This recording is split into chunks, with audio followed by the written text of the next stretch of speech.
So TSMC reporting a 45% rise in monthly sales, in a sign, of course, of sustained demand for AI hardware amid that market volatility that we saw that was so pronounced in July. The report comes after TSMC raised its spending projection for the year last month when it faced questions on whether its AI-related expenditure would deliver meaningful returns. We're joined now by Bloomberg senior strategist Neil Campling. Neil, walk us through the numbers from TSMC. We are seeing a bit of a lift then for European names on the back of this. It seems to be read positive by the market so far. Yeah, so 45% for the monthly sales data. Analysts are at about 47% for the full quarter when it comes out.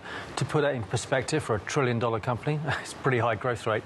And it's on track to be the highest top-line number since Q3 2022, so the best in 4 years. So that's very supportive of that, helping the chip equipment stocks today in Europe.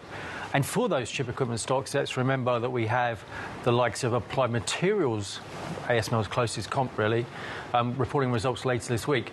And we'll get other AI clues from other earnings in the US this week. Who does TSMC make chips for? Just because this is the critical thing here, really, isn't it? TSMC are making the AI chips for NVIDIA. They're making the chips for AMD. They also make the chips for the smartphones for Apple. So they're not the memory trade, which is where there's a lot more volatility around. These are the core logic, the brains that go into the AI systems and that go into... Why are we getting less volatility there than we're getting in the memory?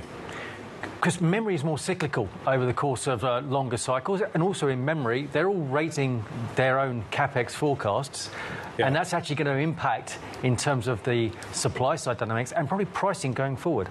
Meanwhile, AI tokens have come down about 40% from the highs.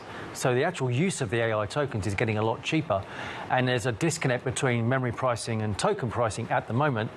And I think market participants are betting that the sort of supply going up in memory means that pricing for memory, DRAM in particular, will come down over time. Yeah, over time is the question, isn't it? Over what kind of time frame? TSMC, the read across in terms of sales from other foundries, the likes of Samsung, do we expect Samsung to perform it's similarly well in terms of the sales numbers they're seeing, particularly when it comes to the GPUs? We certainly would, because Samsung also does not just memory but logic as well, and it has a leading-edge fab out in the US, giving it a good local footprint in the US market.